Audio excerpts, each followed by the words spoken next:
Every week in fantasy football presents you with the opportunities to make trades that can potentially improve your team, not only for the short term, but for the long term.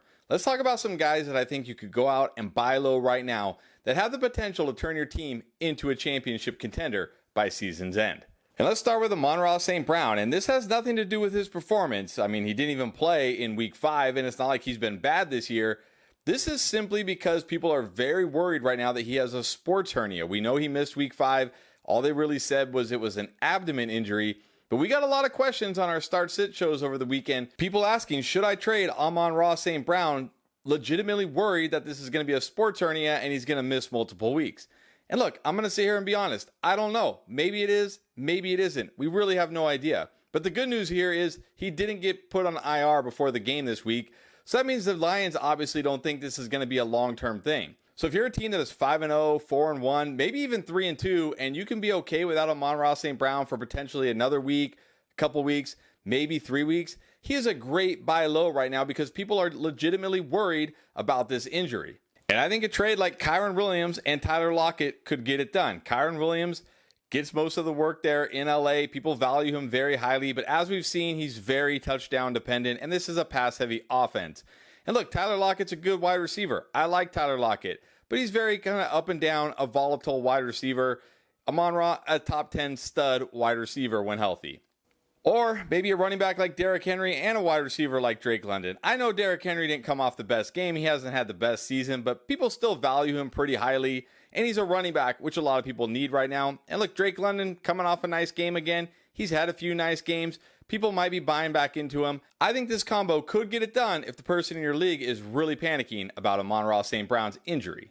Now, while we didn't have Amon-Ra St. Brown in week 5, we did have Jonathan Taylor. Sort of. I mean, he wasn't really on the field very much, and Zach Moss put on a show in an absolute workhorse role. And people may now be worried that Jonathan Taylor is going to be in some kind of timeshare for the rest of the season. I tend to think as the weeks go on, Jonathan Taylor is going to take over this backfield. They're paying him a lot of money. He's one of the best running backs in the NFL. We got to remember, this guy only had a couple limited practices in the last 9 months or so. It's been a long time. They're going to ease him back in. But in a couple weeks here, he's going to be getting his full workload. And now is the time to go get him while you have another buy low opportunity. And I think a wide receiver like Deebo Samuel could do it right now. I know Deebo Samuel hasn't necessarily put up a lot of big games, but he still has name value. And if somebody's very worried about Jonathan Taylor, Deebo could do it. And I also think a combination of a wide receiver like Garrett Wilson and a running back like Miles Sanders might do it. Garrett Wilson, even though he's coming off a bad game against a terrible Broncos defense, people still believe in him and his name. And look, Miles Sanders, yes, he's lost some carries to Chuba Hubbard, but not everybody realizes this, and they view him as a solid RB2. And then finally, I'm going to say this might be a great time to try to sell high on a guy like Adam Thielen and a running back like Alexander Mattison. Adam Thielen coming off a really big game in week 5, but man, the Panthers threw the ball at a ridiculous rate. That's not going to happen every week. And Alexander Mattison has had a couple of nice games here recently, viewed as a solid RB2. So if the person in your league with Jonathan Taylor is worried that Zach Moss might be the guy here, try these trades. They might work. All right, I know I said last week, go out, try to trade for Tony Pollard. He's getting elite usage. He didn't get it in week 5, but we got to throw week 5 completely out the window. I mean, the Cowboys just got absolutely stomped here. But you got to love the upcoming schedule, not only for Tony Pollard, but for the entire Cowboys offense. But check out this schedule for Tony Pollard. In 5 of the next 6 games, they play the Chargers, the Rams, the Giants, the Panthers, and the Commanders. Those are all great defenses to run the ball against. Tony Pollard has been getting elite volume, elite red zone usage, pass catching. Everything is there for Tony Pollard. This next stretch of games could be where he absolutely explodes, and his value dropped even more coming out of week 5 because now people are panicked that the Cowboys offense is going to be awful all year. So again, I'm going to say maybe you could package a wide receiver like Deebo Samuel and a running back like Alexander Mattison and get Tony Pollard. Or what about a receiver like DK Metcalf? People still view him as, a top 12-ish kind of wide receiver. And then you could pair him with a guy like Alexander Mattison again and maybe get Tony Pollard.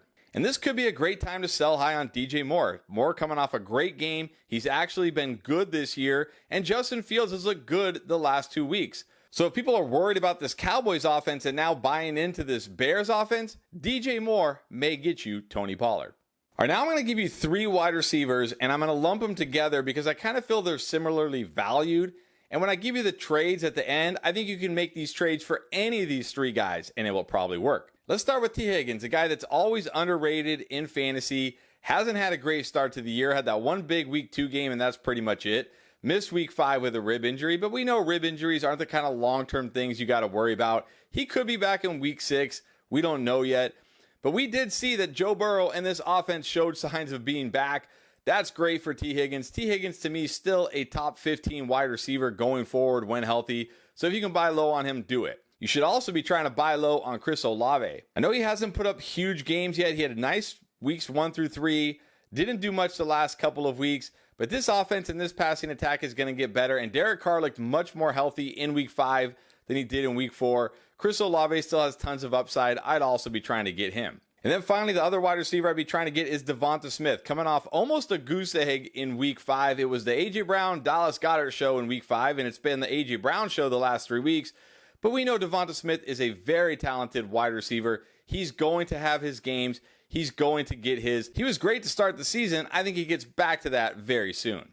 So now potential trades you can make for any of these wide receivers. I think you could potentially trade Kyren Williams straight up for one of these wide receivers if you're deep at running back. Or what about a running back like Joe Mixon? He's been getting the opportunity, but he looks really bad. And people still are buying into the name Joe Mixon. And then maybe package a guy like Raheem Mostert with a wide receiver like Adam Thielen. 2 guys that I think are phenomenal sell highs right now. They've been really playing way above expectations. You got to think that's going to regress. So if you can make one of these trades for any of these 3 wide receivers, I absolutely would. All right, now how about a couple of running backs that I feel very similar about in terms of value that you can make similar trades for. And let's start with James Cook. Prior to week 5, he had at least 12 carries in every game, and he's had 4 or more targets in all but 2 games this year. But that game in London really got away from the Bills, and they had to go into catch-up mode, and they just couldn't run the ball anymore. You got to think James Cook is going to bounce back. He's a highly efficient runner, a highly explosive runner, and he's in a great offense. And then I also really like Brian Robinson. This is a guy, again, before week 5 in that crazy game, was getting a workhorse role and, a decent pass-catching role, not a great role. And most weeks, the Commanders aren't going to be just getting throttled like they were in week 5. So here are a couple trades I would make for either of these guys if I could. And let's start once again with Adam Thielen. Coming off that huge game, this is a great time to sell high on Adam Thielen. Also, a wide receiver like Chris Godwin had a nice week 4 before the bye. Mike Evans was hurt. We don't know if he'll be back. Chris Godwin still has name value. If you could trade either of these wide receivers to get these running backs, I think that's a win. All right, now a running back that is just a smidge below these guys for me, that is Jerome Ford. People don't realize he is absolutely the lead back here, because when they look at the overall numbers, they say, hey, Pierre Strong's getting carries, Kareem Hunt is getting some carries, but that's been because of the game and game script. We haven't seen the Browns in control of a game where they're able to just run the football yet. But that could change coming up, because after San Francisco this week, which admittedly is a pretty brutal matchup, he gets the Colts, the Seahawks, and the Cardinals over his next 3 games. That should be a great stretch of games. And not to mention, he's already had his bye week, so he's a running back you can just set in your running back 2 and not have to worry about week to week. And I'm going to say a wide receiver like Drake London might get it done for Jerome Ford. Drake London has had a couple good games, had a nice game here in week 5.